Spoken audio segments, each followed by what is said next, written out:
Alright, hey, how's everybody doing? Hope everybody's having a good time, having a great time. I'm having a wonderful time. Let me tell you a little about myself.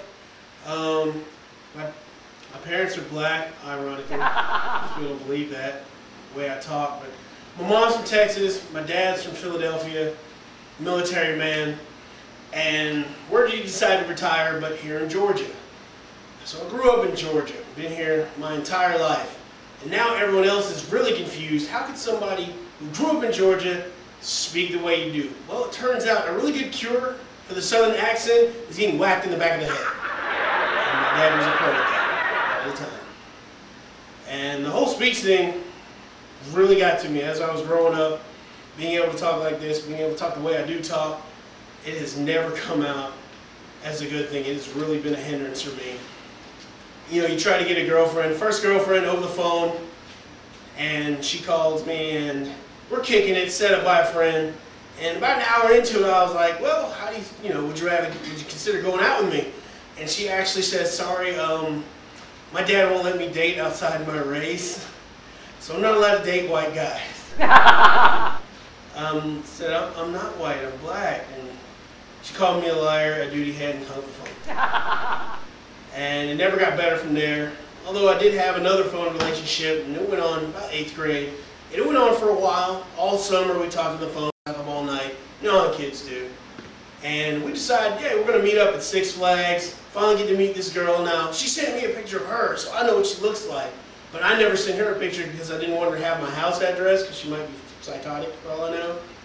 So we meet up at Six Flags. Well, I get to Six Flags, and they were supposed to meet up, ride roller coasters or whatever, make out, hopefully, you know, 8th grade, that's all you look forward to, something beyond hugging.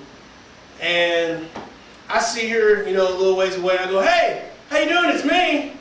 And she hears me, but she goes to there's this guy next to me, and he is tall, skinny, white, red hair, freckles, and she goes, hey man, how's it going? And he turns to her and he goes, nah, shawty dog, that nigga over there, he call you, man. You know what I'm saying? What's that dude over there? It ain't no thing, girl. You know, I'll holler at you if you want me, babies. So needless to say, I never hooked up with her then either. She ended up going staying with him. But that's, you know, that speech pattern thing, as I grew up, never got any better. It went from sounding white to almost what I like to call auto-emulate. And that's where I would just not even know it. I would start to sound like whoever I'm talking to. And one really bad instance that comes in, I wouldn't even know what I'm doing. I go to a Chinese food restaurant, they come in, oh, how you doing? What do you want to see? What do you want to eat? And I'm like, I don't know, maybe I have some house eggs and young. And as soon as they go away, I start talking like I'm normal again. But one day, and it didn't even come to light to me, that one day I go out with a bunch of friends from school, and one of them was in Don, he was Chinese. And we go to a Chinese restaurant, house, I don't know why. But, and same thing happens. Guy comes in, oh, here, I'm gonna help you. What do you want to eat today? And I'm like, I do the same thing. Oh, let me get a coconut chicken, half and an egg roll, egg drop soup. And he goes off, and we go back to talking, and the whole time, one of Don's ears is keyed into the kitchen. The guy comes back, hands us our food, puts the food in front of me, and before I can dig in, Don's like, don't eat that. I was like, what? What's wrong? Don't eat that. Why? You order coconut chicken, but he give you cream of some young cook. You don't want to know. They don't like it. You make fun. They think you're making fun of them. I was like, I didn't even know I was doing it. I feel really bad now. So that's why I go to buffets now. From then on, it was buffets. Because, you know, if you're going to screw up my food, you got to screw up everybody else. And that's why, I have to say, that's probably why as big as I am now. Because I used to be a little skinny. I'm 13 years old, weighed $150 with a pit bull-like head.